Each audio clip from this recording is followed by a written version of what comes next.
భాగాలు చేసిండ్రు. తెలంగాణ, ఆంధ్ర, రాయలసీమ 3 భాగాలుగా ఆంధ్రప్రదేశ్ను విభజించి ఈ 85% సీట్లు తెలంగాణ పిల్లలకు తెలంగాణ, ఆంధ్ర పిల్లలకు ఆంధ్ర, రాయలసీమ పిల్లలకు రాయలసీమ, 15% ఓపెన్ కాంపిటీషన్ అని ఇది 1979లో వచ్చిన జీవో. ఇది జీవో నంబర్ 646.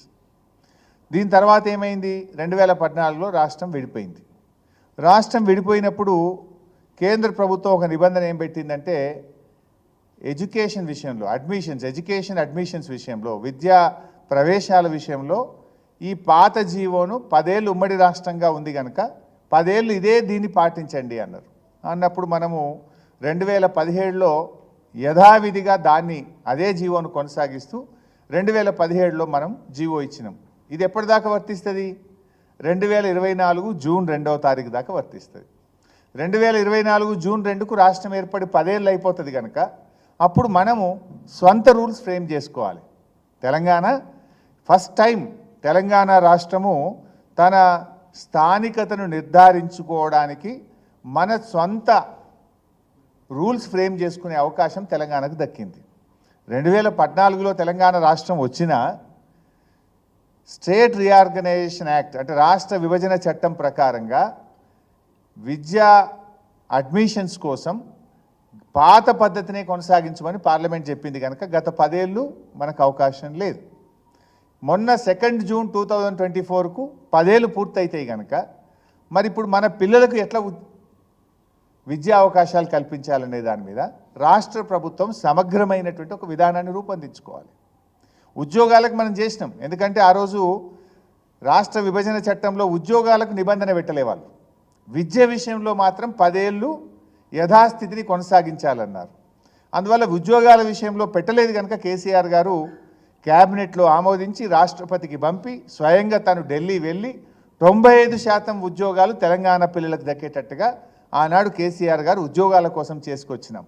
అది tag line of the moment. Telangana ఉద్యమంలో మన ఉద్యోగాలు మనకే దక్కాలనేటువంటి నినాదాన్ని 95% ఉద్యోగాలు తెలంగాణకు దగ్గేటట్టుగా మేము ఆ రోజు ఈ జీవో 217ను మేము 2017లో 114 జీవోని తేవడం జరిగింది.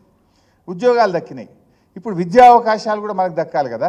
ఇంజనీర్లు కానీ, డాక్టర్లు కానీ, లాయర్లు కానీ, ఫార్మసీ కానీ, బీడీఎస్ కానీ, అగ్రికల్చర్ బీఎస్సీ కానీ, అదేవిధంగా పీజీ కోర్సెస్ కానీ, పిహెచ్డి కానీ, అందులో కూడా మరి విద్యలో ఏ రకంగా ఉండాలి అనడానికి ఒక సమగ్రమైనటువంటి స్థానికతను నిర్ధారించేయడానికి ఒక నియమ నిబంధనలను రాష్ట్ర ప్రభుత్వం రూపొందించాలి. కానీ ఇది ఏది పట్టించుకోకుండా రాష్ట్ర ప్రభుత్వము మెడికల్ అడ్మిషన్స్ కోసం మొన్న జీవో నంబర్ 33 అని ఇచ్చింది. జీవో నంబర్ 33 ఇచ్చింది. దీంట్లోకి పోతే ఏమున్నది జీవో నంబర్ 33లో అంటే ఇంటర్మీడియట్ పూర్తయినాక మనం నీట్ ఎగ్జామ్ రాస్తాం మెడిసిన్ కోసం. మీరు చివరి విద్యా సంవత్సరం నుంచి 4 ఏండ్లు ఎక్కడ చదివితే అక్కడ లోకల్ అన్నారు. అంటే ఇంటర్మీడియట్ 2 ఏండ్లు, 9th 10th 2 ఏండ్లు, 9, 10, 11, 12 ఈ 4 ఏండ్లు చదివితే నువ్వు లోకలు అని ఇందులో పెట్టేసినారు. యాక్చువల్గా ఇది ఎప్పుడు ఈ 9th 10th 11th 12th అనేది ఎప్పుడుంది? ఇది ఆల్రెడీ నేను ఇందాక చెప్పినటువంటి 1979వ సంవత్సరం జీవోలో అదే ఉన్నది. దాన్ని యథావిధిగా కొనసాగించండి అంటే 2017 జీవోలో కూడా అదే ఉంది. కాకపోతే ఆ జీవోలో ఏముందంటే ఇది ఒకటే లేదు. మీరు చూస్తే పారాగ్రాఫ్ 1, 2 ఈ ఫస్ట్ పారాగ్రాఫ్ 1, 2 మాత్రమే పెట్టిండ్రు. కింద ఏమున్నది ఇంకా దీని యాజ్ ఇట్ ఈజ్ మొత్తం పోతే మీరు గడిచిన 7 సంవత్సరాల్లో అంటే మీరు ఇంటర్మీడియట్ నుంచి నీట్ ఎగ్జామ్ రాయడానికి ముందు 7 సంవత్సరాల్లో 7 సంవత్సరాలు మీరు ఇక్కడ చదివి ఉండాలి. బై పొరపాటున 2 ఏండ్లు బయట చదివితే అట్లీస్ట్ మ్యాక్సిమం 7లో మ్యాక్సిమం అంటే 4 ఇయర్స్ 4 ఏళ్ళైనా ఇక్కడ చదివి ఉంటే మీరు లోకల్ అవుతారు. 7 ఏండ్లలో 4 సంవత్సరాలన్న తెలంగాణలో చదివి ఉంటే మీరు లోకల్ అవుతారు అనేది ఉండదు. దాన్నేమో తొలగించేసిండ్రు. ఓన్లీ లాస్ట్ 4 ఇయర్స్ అనేది పెట్టేసిండ్రు. లాస్ట్ 4 ఇయర్స్ అని పెట్టింది. యాక్చువల్గా మీరు దీన్ని కాపీ కొట్టడం కాదు. మీకు ఇప్పుడు ఏమైపోయింది? 10 ఇయర్స్ అయిపోయింది. You are free to frame your own rules.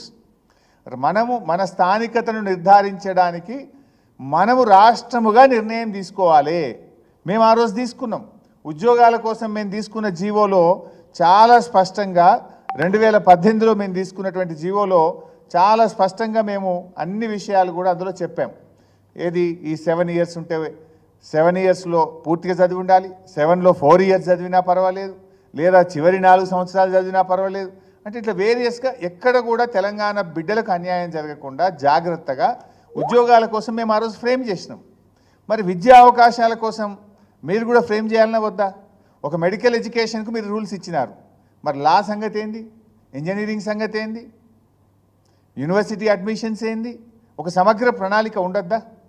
రాష్ట్రంలో ఎవరు ఉద్యోగానికి అప్లై చేసినా ఏ గవర్నమెంట్ ఉద్యోగానికైనా ఒక జీవో ఇచ్చినాం మేము.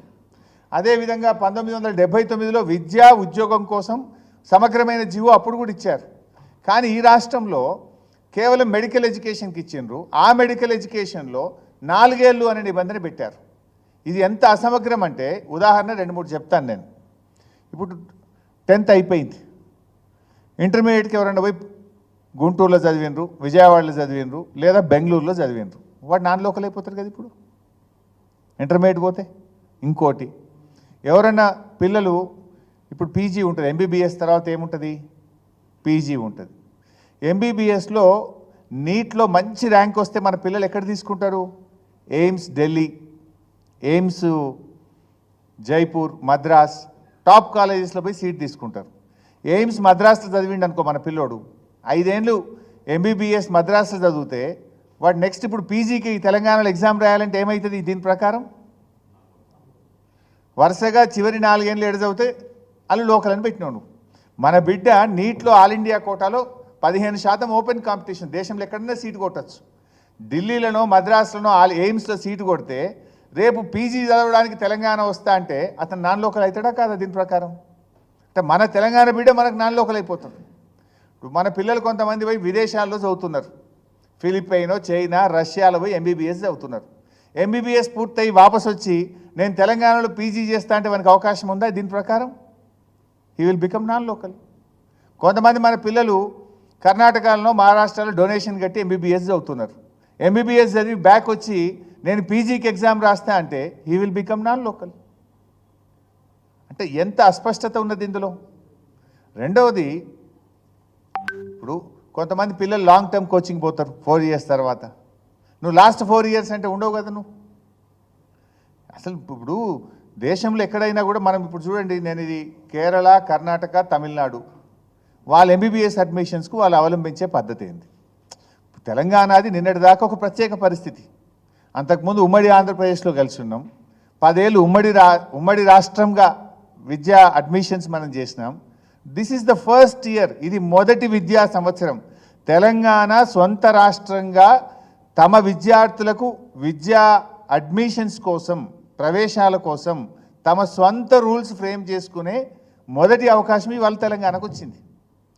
నిన్నటి వరకు నీకు లేదు, నిన్నటి వరకు నువ్వు ఉమ్మడి ఆంధ్రప్రదేశ్ యొక్క విద్యా విధానాలనే కొనసాగించినాం. బికాజ్ రాష్ట్రం ఏర్పడిన తర్వాత కూడా 10 ఏళ్ళు విద్యా ప్రవేశాల కోసం పాత పద్ధతినే పాటించాలని పార్లమెంట్ చట్టం చేసింది. అందువల్ల నిన్నటిదాకా నీకు అవకాశం లేదు.